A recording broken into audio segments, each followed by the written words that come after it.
The house on Elm Street began its day long before the sun did. It started not with an alarm clock, but with a familiar, hollow silence that seemed to press in on me the moment consciousness returned. For 3 years since Caroline and her family had moved in, I had tried to convince myself this was peace. But peace has a warmth to it, a gentle weight. This was emptiness. I reached a hand across the cool expanse of the sheets, a reflexive gesture to the space where my husband, Howard, had slept for 45 years. The cold fabric was an unyielding reminder of his absence, a daily lesson in finality. At 79, my body was its own timepiece, waking me at precisely 5:30 each morning, a habit ingrained from decades of service to the rhythms of others. I moved through the pre-dawn quiet of the house, a familiar ghost in what was once my home, now merely my daughter's. The first task was always the coffee, a dark, strong French roast for my son-in-law, Mark, a university professor who claimed he couldn't form a coherent thought without it. As the machine gurgled to life, I remembered Howard, who drank the same brew. "This stuff could raise the dead, Astrid," he'd say with a wink, his hand covering mine on the warm mug. Mark just took his black, with a grunt of acknowledgement if I was lucky. Then, a pot of Earl Grey for my daughter, Caroline, an architect whose life was a tightly wound coil of deadlines and client meetings. For the children, it was a more complex operation. 15-year-old Liam, a tempest of adolescent moods and slamming doors, would only drink orange juice, freshly squeezed, never from a carton. 10-year-old Sophia, my little sparrow, my quiet observer, preferred warm milk with a whisper of honey and a sprinkle of cinnamon. As I orchestrated this morning symphony of beverages, my kitchen, once my domain of creative chaos, felt like a sterile laboratory. The worn butcher block I'd loved had been replaced by a cold, unforgiving slab of granite that showed every fingerprint. The new, complicated espresso machine sat on the counter like an alien artifact. Caroline had insisted on it, though no one but her ever used it. I still preferred my simple drip pot. I moved between the stove and the counter, preparing 4 different breakfasts, my hands working with an autopilot efficiency born of years of practice. Scrambled eggs and bacon for Mark, a vibrant fruit smoothie for Caroline, who was perpetually on a diet that seemed to bring her no joy, a bowl of instant oatmeal for Liam, and for Sophia, buttermilk pancakes, which I carefully cut into the shape of stars with an old cookie cutter. It was a small, secret ritual between us, a silent message that said, "I see you." They descended upon the kitchen one by one, satellites briefly entering my orbit before hurtling off into their own busy universes. "Morning, Mom," Caroline said, her eyes already locked on the glowing screen of her phone as she breezed past me to grab her smoothie. Her tailored suit was immaculate, a stark contrast to my worn flannel robe. "Mark, we need to leave in 20. I have that site meeting with the Henderson Group at 8. I know, Mark mumbled, shuffling in, his tie already askew. He was a good man, kind at heart, but perpetually distracted. Lost in the esoteric world of medieval literature he taught. He pecked my cheek, his beard scratching my skin. "Smells good, Astrid. You're a lifesaver." He said it every morning, the words losing their meaning with each repetition. Liam was a silent storm, a whirlwind of a black hoodie and sullen energy. He grabbed his oatmeal, grunted when I wished him a good morning, and shoveled it into his mouth while standing. "Liam, at least sit down," Caroline said, her voice sharp with irritation, not looking up from her phone. "Your grandmother went to the trouble of setting a place for you." The statement was a small, perfectly crafted barb.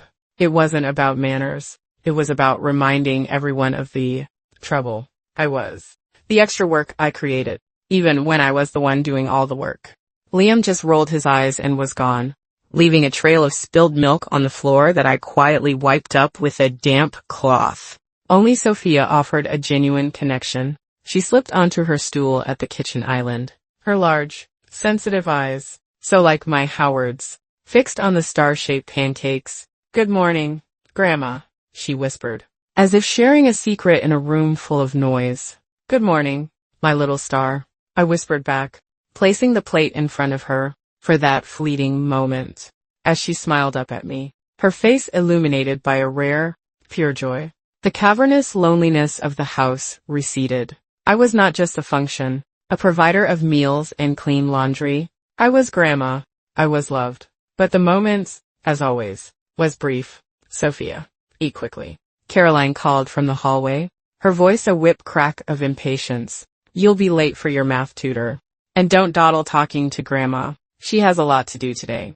The daily exodus was a chaotic whirlwind of forgotten homework, misplaced keys, and last-minute instructions barked in my direction. Mom, can you pick up my dry cleaning? The ticket is on the counter, and they close at 6, so don't be late. Astrid, I think we're out of printer paper. Could you possibly run to the store? Grandma, I need my soccer uniform washed for tomorrow. It's in the hamper. And then, as quickly as it began, it was over. The front door slammed shut.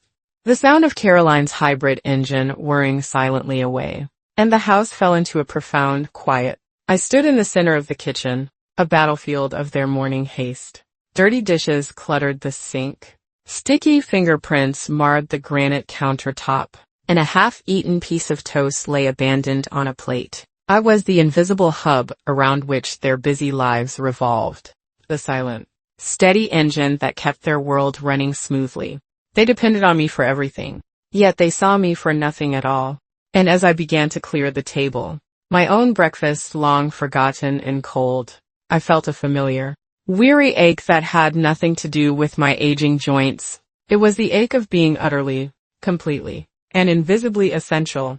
Once the house was clean, the laundry humming in the basement, and a slow-cooking stew for dinner simmering on the stove, I finally had a few hours to myself. This was my time, a small island of quiet in a sea of domestic obligation. I climbed the stairs to my room, a space that felt more like a storage closet for an elderly relative than a personal sanctuary. It was small, tucked away at the back of the house, overlooking the neighbors' meticulously manicured, and frankly, boring, lawn. I knelt, my knees cracking in protest, and pulled a heavy, worn leather portfolio from under the bed. The scent of old paper, turpentine, and dried pigments filled the small room, a fragrance that was more me than the lavender-scented detergent Caroline insisted on. I unzipped it with a reverence reserved for sacred objects. Inside, nestled in felt dividers, were my tools. Sable hair brushes worn smooth with use. A set of German watercolors whose vibrant hues had not faded with time. And charcoal sticks, black and brittle as old bones. My fingers, now stiff with arthritis, traced the familiar shapes of the brushes. It had been years since I'd used them for anything more than a quick sketch for Sophia. The woman who had wielded these tools with confidence and joy felt like a stranger, a ghost from another life. My mind drifted back, as it often did in these quiet moments, to a life before this one. I saw myself not in this sterile suburban house, but in a drafty, light-filled studio in the city. The floor spattered with paint, the air alive with creative energy. I was 25, and my illustrations were featured in some of the most beloved children's books of the era. I remembered the thrill of seeing my work in a bookstore window for the first time. My name, Astrid Linder, printed in elegant script on the cover. Howard had been my greatest champion. He wasn't an artist, but he understood the artist's soul. He would bring me tea while I worked late into the night, his quiet presence a comforting anchor. You capture magic, Astrid, he'd say, looking over my shoulder at a drawing of a talking badger or a flying ship. You make the world a little less gray. Then Caroline was born, and the magic began to recede. The demands of motherhood, coupled with Howard's fluctuating career as a freelance journalist, meant that my art became a luxury we couldn't afford. The deadlines I had to meet were no longer for publishers, but for school lunches and parent-teacher conferences. The brushes were put away, one by one, replaced by spatulas and dusters. I told myself it was a temporary pause, a brief intermission, but the intermission had stretched into a lifetime. Sighing, I began to put the brushes away, the familiar ritual both a comfort and a pain, as I slid the portfolio back under the bed. My hand brushed against another, smaller box I had almost forgotten. It was a simple cardboard box filled with old correspondence, letters from Howard, notes from my parents, and a thick bundle of professional letters from my past life. I untied the faded ribbon and began to sift through them, a bittersweet archaeology of a buried self. And then I saw it, an envelope thicker than the rest, made of heavy, cream-colored vellum. The letterhead was from the prestigious Blackwood Finch Publishing House in New York. The postmark was dated almost 7 years ago. I didn't remember ever seeing it before. In the chaos following Howard's death and my subsequent move here, it must have been packed away by Caroline, dismissed as just another piece of old paper. My hands trembled slightly as I slid it open. The letter was from a senior editor, a woman named Miss Evelyn Reed.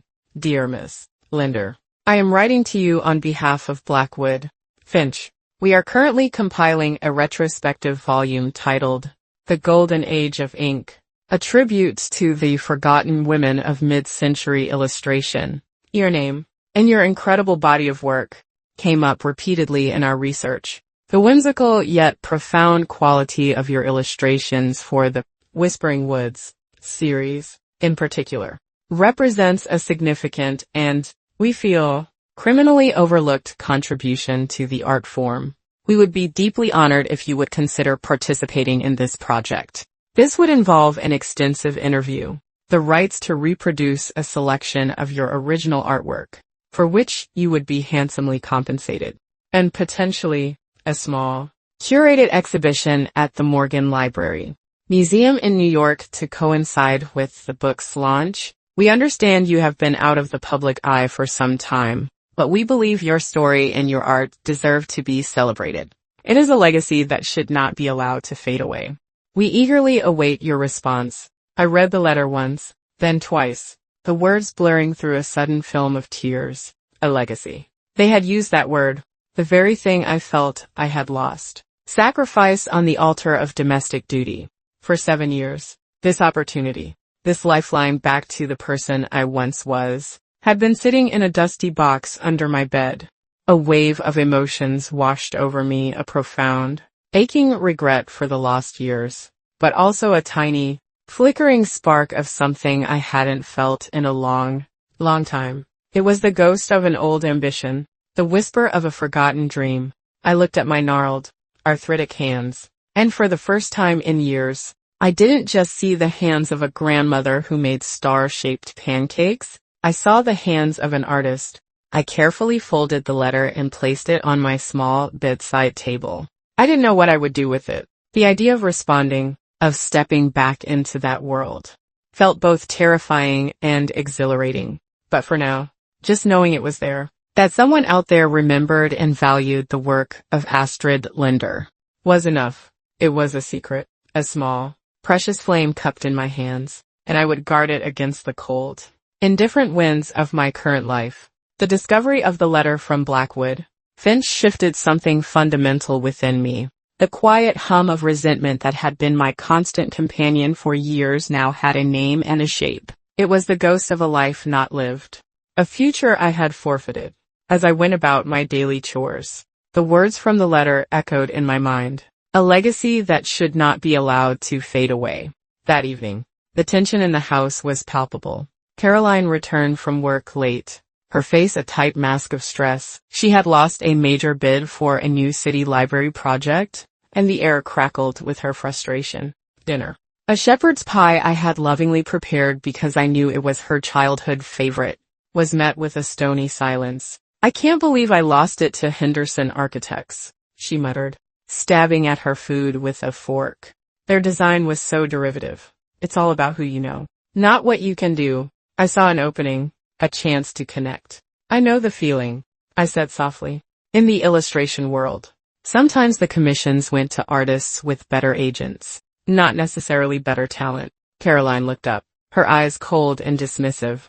Mom, please, don't compare your little hobby to my career. This is the real world. The words, casual and cruel, struck me with the force of a physical blow. My little hobby had paid for the roof over her head for the first 10 years of her life, but I said nothing. retreating back into the familiar silence. The invisible wallpaper of their lives. The real conflict, however, came from an unexpected quarter. Liam, my grandson, emerged from his room, his face flushed with anger. He slammed his bedroom door so hard the plates on the table rattled. "What is it now?" Caroline snapped, her patience already worn thin. "You canceled my weekend trip with Jake's family," he accused, storming into the dining room. "They were going camping at the lake. I've been looking forward to it for a month." "I told you, Liam," Caroline said, not bothering to look at him, her focus on her phone. "You're grounded. Your history grade was a C-. Until you bring it up. There will be no camping, no video games, and no friends." "It's not fair," he shouted. "You're always making rules and then changing them. You treat me like a prisoner." "Don't be so dramatic," Mark interjected weakly from the head of the table. "Your mother just wants you to take your studies seriously." "Seriously." Liam's laugh was bitter. "You guys don't care about my studies. You just care about control." He turned, his furious gaze sweeping the room, and for a moment, it landed on me. "You treat me just like you treat Grandma. Like I'm just some problem you have to manage." The accusation hung in the air, stunning everyone into silence. Caroline's face went white with rage. Mark looked down at his plate as if fascinated by the pattern. Even Liam seemed shocked by his own outburst. Before Caroline could unleash her fury, I spoke, my voice quiet but firm. "Liam, that's enough. Go to your room." He looked at me, his anger momentarily deflating, replaced by a flicker of surprise. I rarely intervened in their family disputes. He hesitated, then turned and stomped back up the stairs. The rest of the dinner was eaten in a thick, punishing silence. I cleared the plates, my hands moving with mechanical precision, my mind replaying Liam's words. "You treat me just like you treat Grandma." He saw it, the boy who never looked up from his phone, the boy who barely acknowledged my existence. He saw the truth of my position in this house. Later that evening, as I was loading the dishwasher, Sophia tiptoed into the kitchen. Her small face was etched with worry. She pressed a small, folded piece of paper into my hand. "This is for you, Grandma," she whispered. I unfolded it. It was a drawing, done in her careful, 10-year-old hand. It depicted a woman with silver hair, standing in a garden, holding a paintbrush. The sun was shining, and the flowers around her were impossibly bright. Underneath, she had written, "For the best artist in the world." My eyes filled with tears. I knelt and hugged her tightly. "Thank you, my little star," I choked out. "This is the most beautiful thing I've ever seen." She hugged me back, her small arms a fragile anchor. "Mommy gets angry a lot," she whispered into my shoulder. "But I don't think she means it. I think she's just sad." Her childish wisdom was a sharp, painful truth. Caroline wasn't evil. She was unhappy, trapped in a life of her own making, and her unhappiness spilled out, scalding everyone around her. That night, I sat in my room, Sophia's drawing and the letter from Blackwood Finch laid out side by side on my bedside table. They were two sides of the same coin, a testament to a life that was, and a life that could be. Liam's outbursts had cracked the foundation of my silent acceptance. Sophia's drawing had reminded me of who I truly was. And the letter? The letter was a map to a shore I had long thought unreachable. I would not be a ghost in this house any longer. I would not be the silent, accommodating fixture they took for granted. The decision, which had been a vague, formless wish, now solidified into a concrete plan. I would leave. Not in anger. Not in haste. But with the quiet, deliberate precision of an artist planning her final, most important masterpiece. The first stroke had been made. The week following Liam's outburst was one of strained, artificial peace. Caroline, perhaps chastened by her son's accusation or simply too consumed by her work crisis, treated me with a detached, almost clinical politeness. The air in the house was thick with unspoken words. A fragile truce held together by the thinnest of threads. I continued my duties, a silent cog in the family machine. But inside, a quiet revolution was taking place.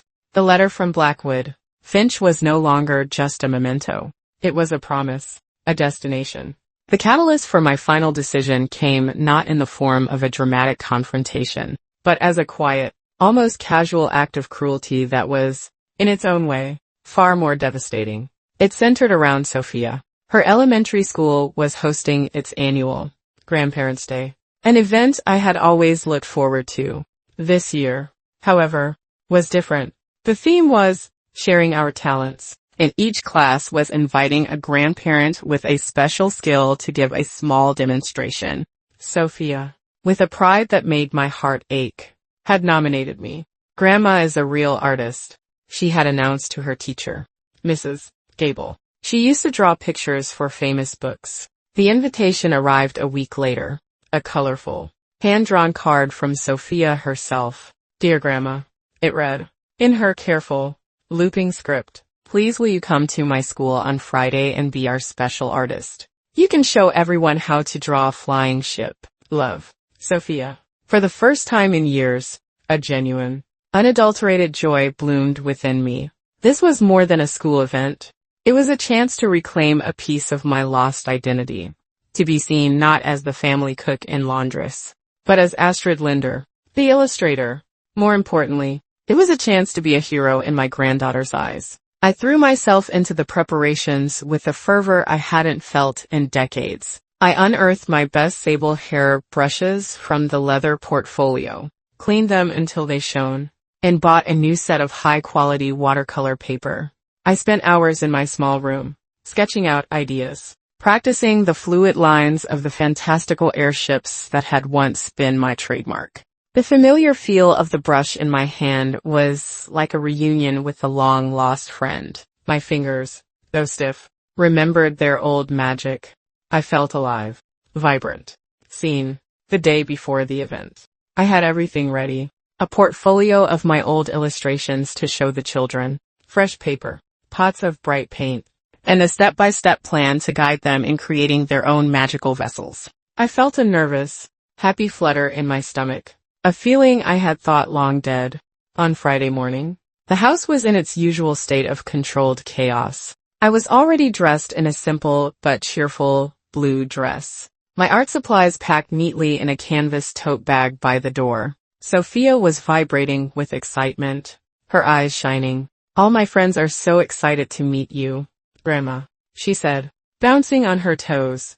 Caroline, however, was a storm cloud in a tailored business suit. She was pacing the kitchen, her phone pressed to her ear, her voice a low, angry hiss. She was in the midst of another work crisis. No, I don't care what the zoning board says. You tell them to fix it. She snapped into the phone. She ended the call with a vicious tap of her finger and turned, her eyes landing on me and my tote bag as if seeing us for the first time. What's all this? She asked, her voice sharp with irritation. It's for Sophia's school, I said gently. Grandparents' Day. I'm the special artist for her class today. Caroline stared at me, her brow furrowed in annoyance, as if I had just announced a frivolous, inconvenient whim. Today. I don't have time for that today.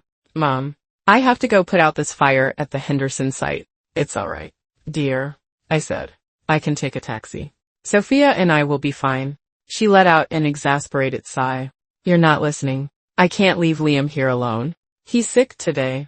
She made air quotes with her fingers, her expression making it clear she believed he was faking to get out of a history test. You'll have to stay home and watch him. The words fell into the quiet kitchen like stones into a deep well. I looked from Caroline's impatient face to Sophia's, which was beginning to crumple in disappointment. Caroline, I can't, I said, my voice trembling slightly. This is very important to Sophia. And to me. Liam is 15. He's perfectly capable of looking after himself for a few hours and have him burn the house down. No. Thank you, she said dismissively. He needs adult supervision. She glanced at the clock on the wall. Look, I have to go. Just call the school and tell them something came up. They'll understand, but Grandma promised. Sophia's voice was a small, heartbroken wail. Caroline's patience finally snapped. She whirled around to face me, her face a mask of cold fury. Mom, for God's sake, get some perspective. It's a kindergarten art class, not the Nobel Prize ceremony.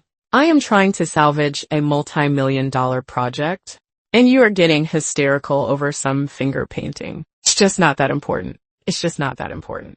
The phrase echoed in the sudden, ringing silence. It wasn't just the cancellation. It was the casual, brutal dismissal of the one thing that was mine. It was the complete inability to see, even for a moment, that my world, my passions, my promises to my granddaughter, held any value at all when weighed against her own.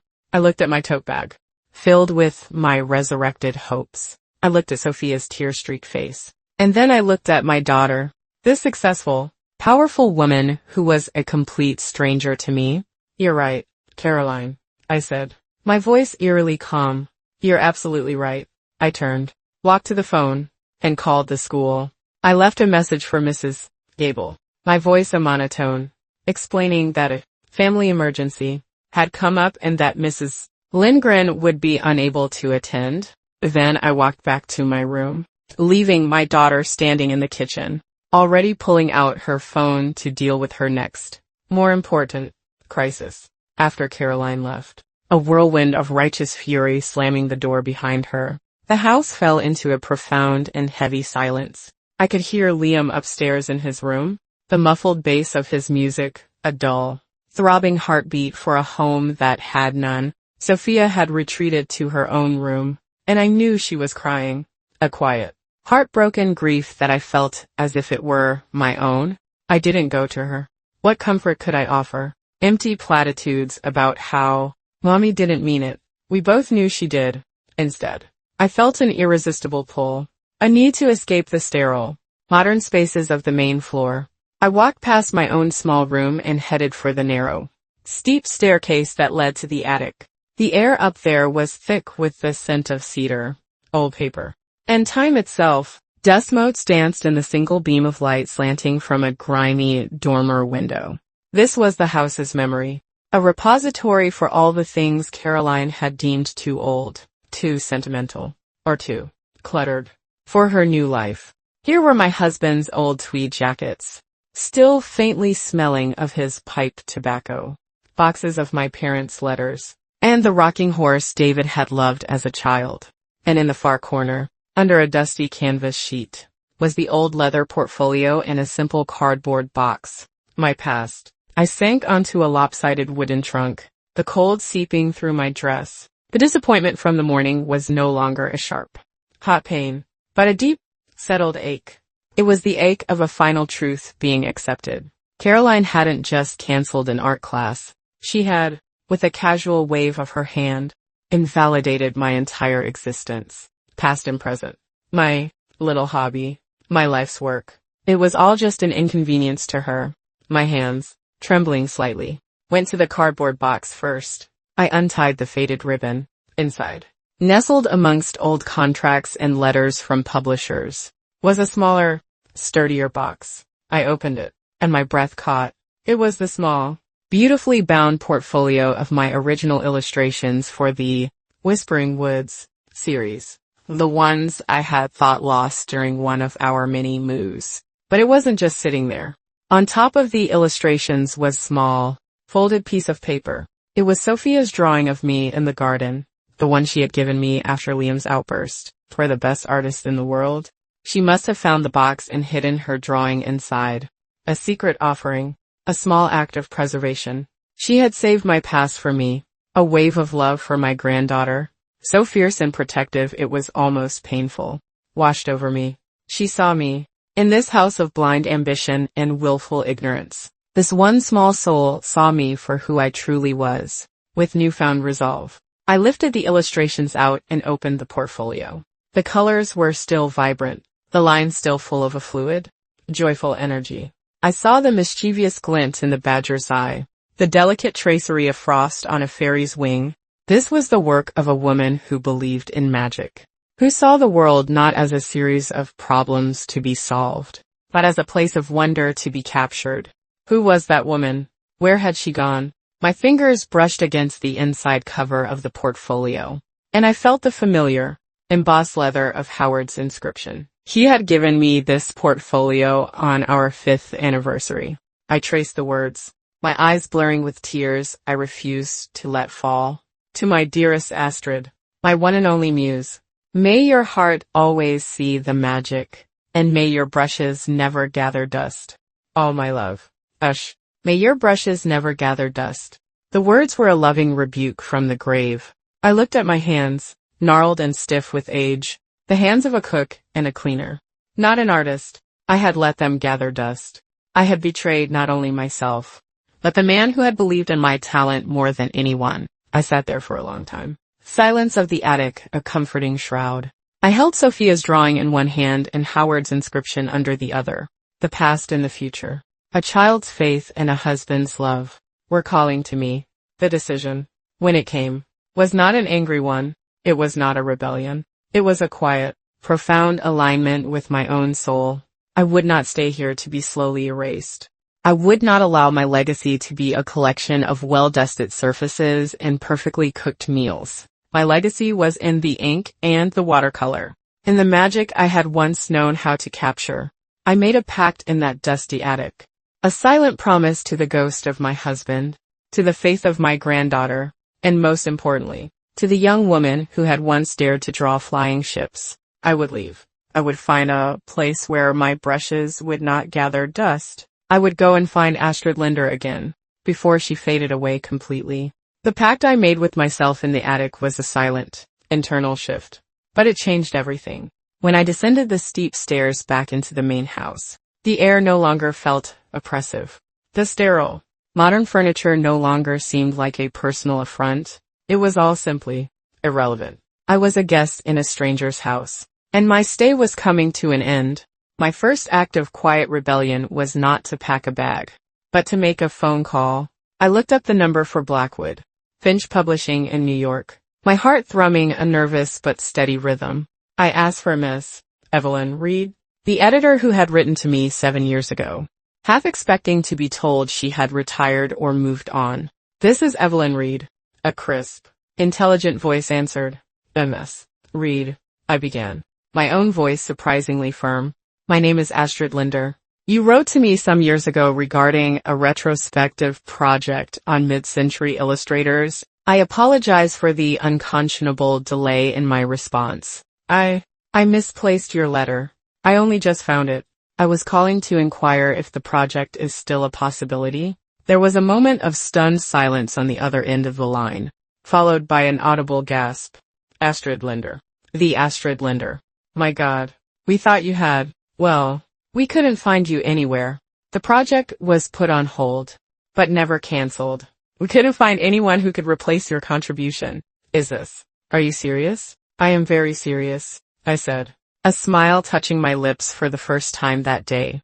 This is incredible news, Miss Reed exclaimed, her professional composure giving way to genuine excitement. We would need to meet, of course, to discuss the details. Could you possibly come to New York? I believe I could arrange that, I said, my mind already working, a new sense of purpose sharpening my thoughts. But first, I need to find a new place to live. I'm planning a move. The next call was to the only other person from my past life with whom I had maintained a sporadic Christmas card correspondence. A woman named Isabella Rossi, a fellow artist, a sculptor, who had retired years ago to a small, windswept artist colony on the coast of Maine. I hadn't spoken to her in a decade, but I remembered her descriptions of the place, the wild sea, the dramatic light, the community of creative souls. Astrid. Isabella's voice was raspy, weathered by sea air and, I suspected, cheap cigarettes. Is that really you? I thought you'd been swallowed whole by suburbia. I laughed, a real, unburdened sound. I'm trying to claw my way out, Isabella. I was wondering, do you know of any places for rent in your little corner of the world? Something small, with good light. Funny you should ask, Isabella said. Old man Hemlock just passed away. His little studio cottage at the edge of the cliffs is coming up for a long-term lease. It's not much, but the view would make a god weep. I'll talk to the landlord. With each phone call, my new life began to take shape, moving from a desperate wish to a tangible reality. The plan was simple, elegant, and entirely my own. I would not have a dramatic confrontation. I would not leave a note filled with accusations. My departure would be as quiet and unobtrusive as my presence in this house had been. Over the next few days, I began my secret preparations. I moved with the stealth of a spy in my own home. While Caroline was at work and the children were at school, I carefully packed, not clothes, not furniture, but the things that constituted my true self. I packed my portfolio of illustrations, my best brushes and paints, and the box of Howard's letters. I packed a few cherished books and the silver-framed photograph of Howard and me on our wedding day. I packed Sophia's drawing, placing it carefully between two pieces of cardboard. Everything fit into one large suitcase in my canvas tote bag. I went to the bank and withdrew a modest amount of cash from the joint account I still shared with Caroline, enough for a train ticket and the first month's rent. It was my own money, from my small illustrator's pension, but I still felt a pang of guilt, as if I were stealing.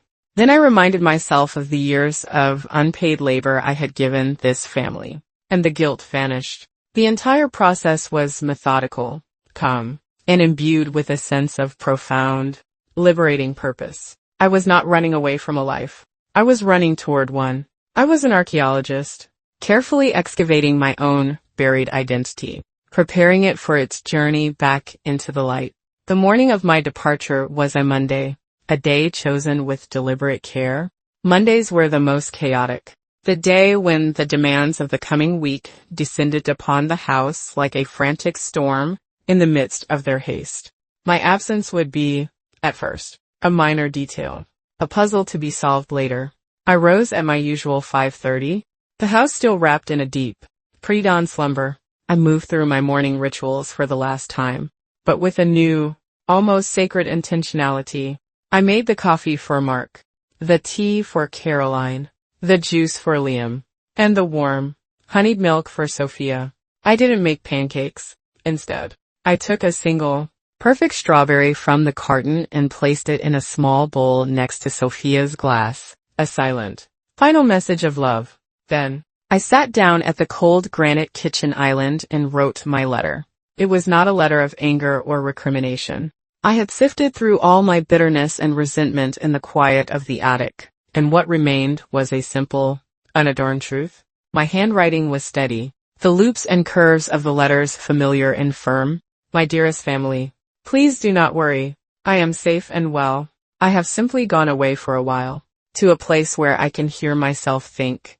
For many years, I have forgotten the person I was before I became a mother and a grandmother. I am going to see if I can find her again. The house is in order, and there is a casserole in the freezer for dinner tonight. Please take care of each other. All my love, Astrid. I folded the note and placed it in the very center of the kitchen table, propped up against the salt shaker where no one could miss it. My final act was for Sophia. I crept silently up the stairs to her room. The door was slightly ajar, and I could see her small form curled under the duvet, her breathing soft and even. On her bedside table, next to a glass of water, I placed a small, new sketchbook and a single, perfectly sharpened drawing pencil. I didn't dare kiss her goodbye for fear of waking her. I simply stood in the doorway for a long moment, memorizing the peaceful slope of her shoulder and the way a stray lock of hair fell across her pillow. Draw the magic, my little star, I thought. Don't ever let them tell you it's not important. I slipped back down the stairs, my single suitcase in one hand, my canvas tote bag over my shoulder. The taxi I had ordered the night before was waiting at the end of the street, its headlights a soft glow in the misty dawn. I did not look back as I closed the front door behind me for the last time. The click of the latch soft but definitive. I did not feel like a woman running away. I felt like an artist walking towards a blank canvas. The house on Elm Street woke up an hour later. Not to the scent of brewing coffee, but to a jarring, unfamiliar silence. Caroline was the first to notice. She came downstairs, already tapping at her phone, and stopped short in the empty kitchen. Mom, she called out, a note of irritation in her voice. The coffee isn't on. There was no reply. Mark stumbled in moments later, bleary-eyed. Where's Astrid? I'm going to be late. It was Sophia who found the note. She saw it on the table. Her name not on it, but she knew, somehow. It was about the quiet center of their world having vanished. She picked it up and read it aloud, her small voice clear in the silent room. Caroline snatched the letter from her daughter's hand and read it herself. Her face went through a rapid series of expressions: confusion, then annoyance, and finally, a flicker of something that might have been panic. "What does she mean, gone away?" she demanded of Mark, as if he had the answer. "Where would she go? She doesn't have any friends left. Maybe she went to the store," Mark offered weakly, pouring himself a glass of orange juice from the carton with a grimace. "At 6 in the morning, with a suitcase," Liam said, appearing in the doorway. He was the one who had noticed my suitcase was missing from my room, and she didn't make pancakes. He added, as if this were the most damning piece of evidence of all. The reality of my absence began to sink in, not as an emotional loss, but as a catastrophic, logistical failure. The silent, efficient engine of their lives had seized, and they were left stranded in the sudden, bewildering silence of a kitchen where breakfast did not magically appear. The chaos of the first 2 days bled into a week of grinding, low-level misery. The house on Elm Street, once a testament to Caroline's ideal of modern efficiency, had become a monument to her failure. The mountain of laundry did not magically wash itself. The pristine granite countertops acquired a sticky, permanent film. The silent rebellion of dust bunnies began in the corners and under the furniture. Caroline, a woman accustomed to bending complex architectural projects to her will, found herself utterly defeated by the simple, relentless entropy of a household without its anchor. She tried to solve the problem the only way she knew how, by throwing money and authority at it. First, she hired a cleaning service. 2 women in bright pink uniforms descended upon the house and, for a handsome fee, restored a semblance of order. But it was a sterile, impersonal cleanliness. They didn't know that Mark's favorite mug had to be hand-washed, or that Liam's soccer cleats needed to be aired out on the back porch, not stuffed in the closet. The house was clean, but it wasn't right. Next, she tried a high-end meal delivery service, the kind that came in sleek, refrigerated boxes with glossy recipe cards. The first night, Mark complained the portions were too small. The second, Liam refused to eat the weird green stuff. It was kale. By the third, Caroline was so exhausted from trying to coordinate everyone's dietary preferences that she threw the entire box in the trash and ordered 3 large pizzas. A silent admission of defeat. The logistical failures, however, were nothing compared to the emotional unraveling. The absence of my quiet, mediating presence left a vacuum that was quickly filled by their own anxieties and resentments. The arguments between Caroline and Mark became a nightly ritual. "I can't do this, Mark." I heard her cry one evening from the living room, my name a constant, unspoken accusation in her voice. I had become a verb, a standard of impossible perfection. "I can't manage a full-time career and be a 1950s housewife. Why aren't you helping?" "I'm trying." Mark's voice, usually so mild and academic, was frayed with a rare anger. I graded papers with Sophia clinging to my leg all afternoon because she missed her grandmother. I tried to talk to Liam about his history grade, and he just locked himself in his room. "This isn't my world, Caroline. You're the one who made her feel so unwelcome." "Unwelcome. I gave her a home. I put a roof over her head." "You gave her a room, Caroline," Mark retorted, and I was stunned by his sudden clarity. "You never gave her a home." Their fighting terrified Sophia. She would creep into my empty room, her small face pale, and just sit on the edge of the bed.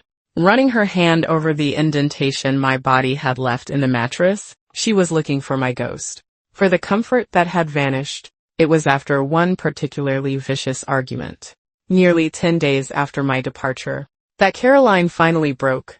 I imagined her surveying the wreckage of her perfect life, the resentful husband, the sullen son, the grieving daughter, the ever-present mess, and realizing that this was unsustainable. She found my phone number written on the emergency contact list by the kitchen phone. Her first call was not one of apology, but of command.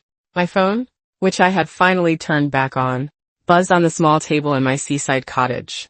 "Mom, it's Caroline," she said, her voice tight and businesslike. "This has gone on long enough. You've made your point. It's time to come home." I looked out my window at the gulls soaring over the gray, churning sea. The air smelled of salt and wet pine. I'm not coming home, Caroline, I said, my voice calm.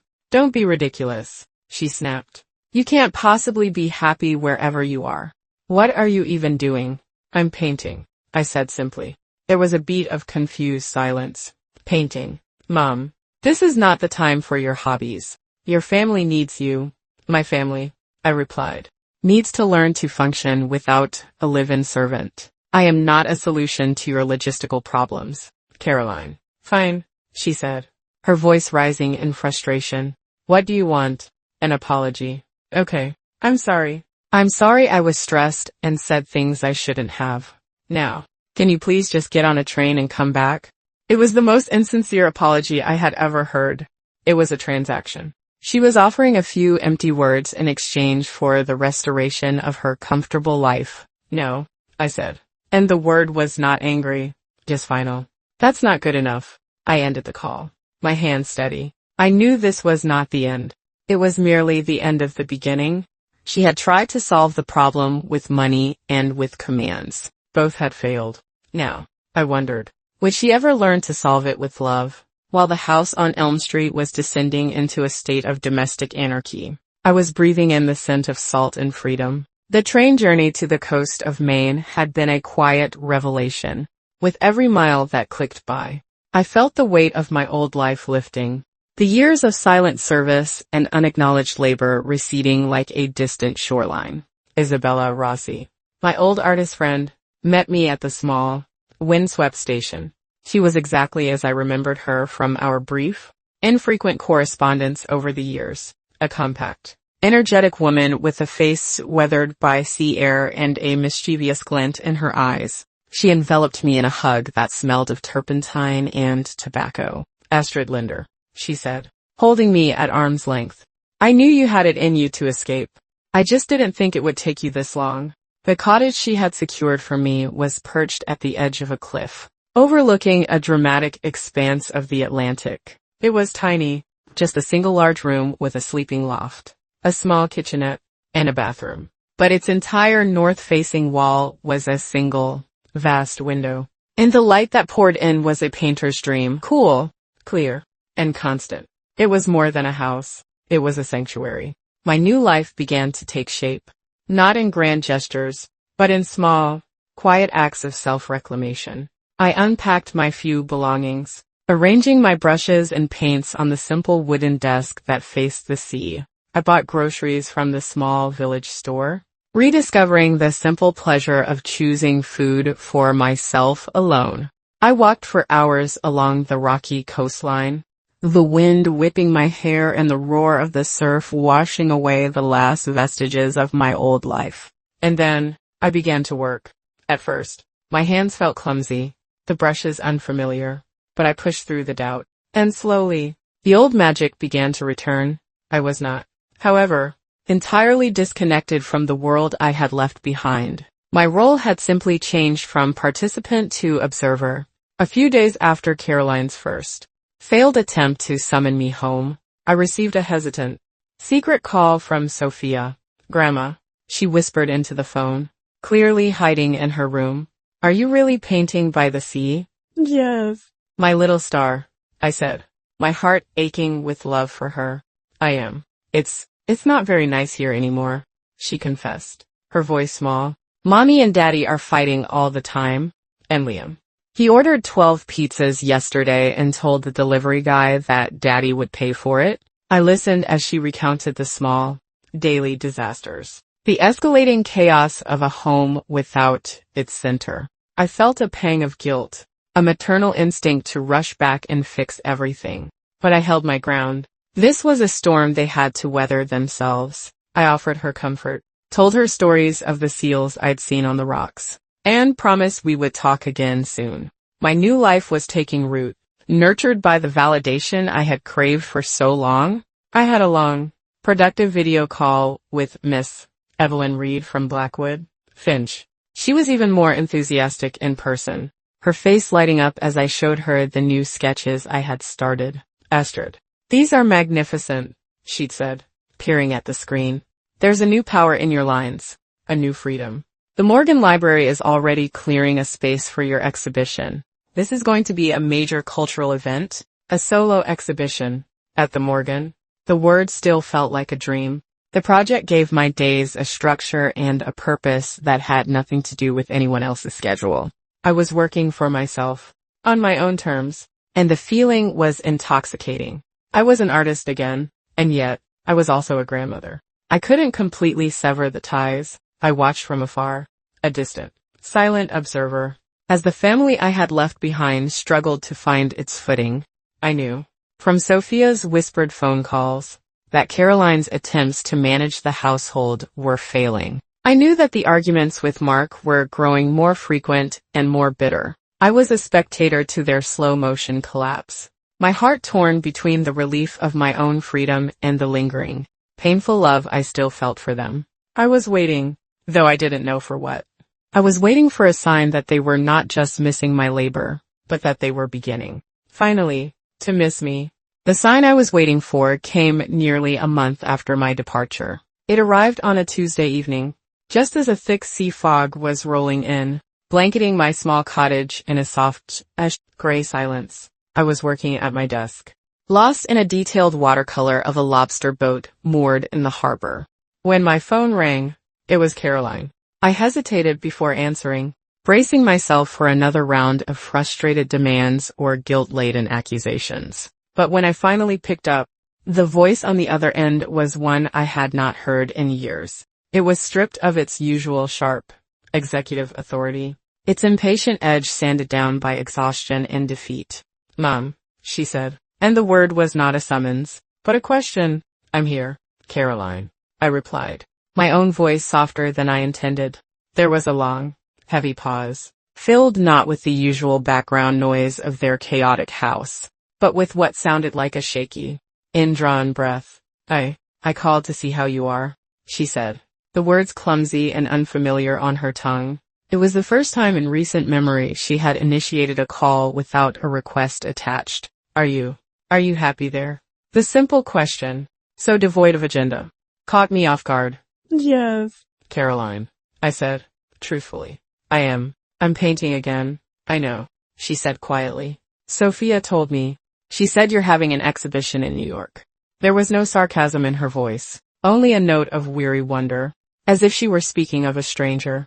"That's the plan," I confirmed. Another silence stretched between us, this one less tense, more contemplative. I could hear the distant cry of a foghorn from the harbor. "It's been a disaster here, Mom," she finally confessed, her voice cracking with an emotion that was not anger, but a raw, genuine pain. "A complete and utter disaster. The house is a wreck. Liam, he's failing 2 classes. Mark and we do nothing but argue." I had no idea. I had no idea how much you held everything together. I listened silently, my heart aching for her, but I did not offer to fix it. This was a realization she had to reach on her own. "We were wrong, Mom," she said. And this time, the words were not a strategic concession, but a surrender. "I was wrong. The way I treated you, the way I dismissed your art, your life, the way I just saw you as a set of functions to be performed. It was unforgivable. We don't just miss the things you did, Mom. We miss you." The plea, when it came, was different. It was not a demand for my return, but a confession of their need. "And Sophia." Caroline's voice dropped to a whisper. "She needs you, not as a babysitter, but as you, the artist. She has real talent, Mom. I see it now. She has your gift, but I don't know how to nurture it. Mark and we don't know anything about that world. We can give her tutors and buy her supplies, but we can't give her what you can. She needs her grandmother to teach her."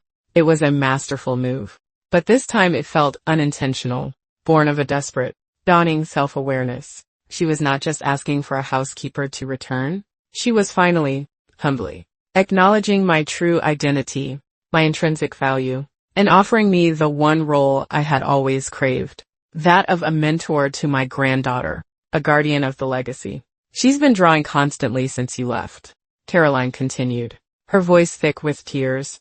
"She carries that little sketchbook you gave her everywhere. She says she wants to be just like you when she grows up." I closed my eyes, picturing Sophia's small, serious face, her hand clutching a pencil. The love I felt for her was a powerful, physical force. The gilded cage was being offered again. But this time, the door was open. I could enter on my own terms. I'm glad she's drawing, I said finally, my voice steady. That's wonderful news. So, what do we do? Caroline asked. The question a genuine appeal for guidance. The architect who designed skyscrapers was asking her, provincial mother for a blueprint.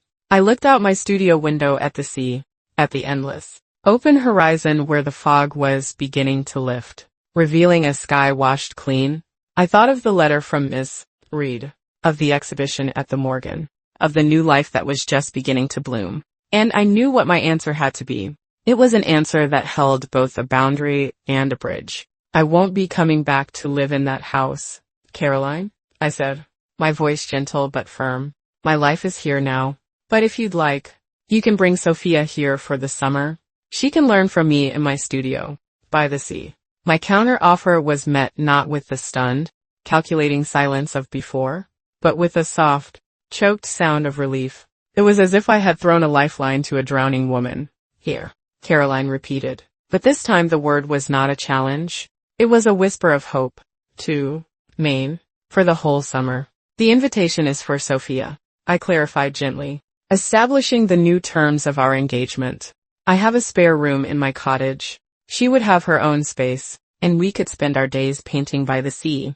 Of course, I added, extending a carefully measured branch of reconciliation. You and Mark and Liam are welcome to visit on the weekends. There's a lovely inn in the village. The implication was clear, yet unspoken. They could be guests in my new life, but they would no longer be the center of it. The power dynamic had been irrevocably and healthily altered. I was no longer the dependent grandmother living under their roof. I was the independent artist, offering a gift on my own terms. I'll have to talk to Mark, she said, her voice weak but grateful, and to Sophia. But, thank you, Mom. Thank you. You do that, I said. The offer stands. Let me know. I ended the call feeling a profound sense of peace, a quiet rightness that settled deep in my bones. I had not yielded, but I had not closed the door entirely. I had created a new one, a door that led to a relationship built on mutual respect and a shared love for Sophia, rather than on obligation and guilt. The weeks that followed were a quiet affirmation of my new life. I had a long, productive meeting with Ms. Evelyn Reed from Blackwood Finch. We sat on my porch for hours, drinking tea and planning the exhibition, the sea breeze ruffling the pages of my old sketchbooks. For the first time in decades, I was talking to someone who understood my language, who saw the world through the same lens of color and light. 2 weeks later, Caroline called back. Her voice was different again, subdued, humbled, and tinged with a nervous excitement. Sophia wants to come, she said, without preamble. It's all she talks about. She's already packed a small bag with her sketch pads and has been giving me daily reports on the tide charts for your village. I'll be happy to have her, I said, a smile spreading across my face. And Mom, Mark and we'd like to come up for a weekend in July, if that's all right, to visit. You are always welcome, Caroline, I said, and I truly, deeply, meant it. The story's end is not a dramatic reunion in the house on Elm Street, but a quiet, sun-drenched scene on the coast of Maine. It is mid-July. I am sitting on a stool in my light-filled studio, the vast expanse of the Atlantic glittering outside my window. The scent of turpentine and sea salt fills the air, a perfume of freedom. Across from me, at a smaller easel I set up for her, is Sophia. Her brow is furrowed in concentration, a small, endearing smudge of ultramarine blue on her cheek. She is painting the view from the window, her small hand guiding the brush with a surprising confidence. Her depiction of the sea is not a simple blue stripe, but a complex, intuitive tapestry of greens, grays, and purples. She has her grandfather's eye for truth. She has my hand for magic. The door to the studio is open, and I can hear the sound of laughter from the small porch. Caroline and Mark are here for the weekend.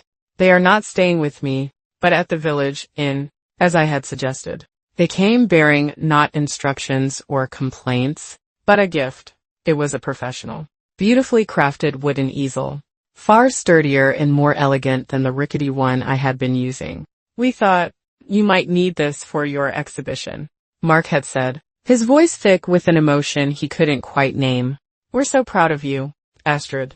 Later, I watched them from the studio door. They are sitting on the porch steps with Isabella, sharing a bottle of wine. Caroline is actually laughing, a real, unforced sound that seems to lift years of stress from her face. She looks younger, less burdened. Mark has his arm around her, and they are watching the sea, not as a backdrop for their ambitions, but as a thing of beauty in itself. Even Liam, who had come along reluctantly, is down on the rocks, skipping stones across the water, a rare, small smile on his face. Sophia finishes her painting. She holds it up for my inspection, her eyes shining with a mixture of pride and apprehension. "What do you think, Grandma?"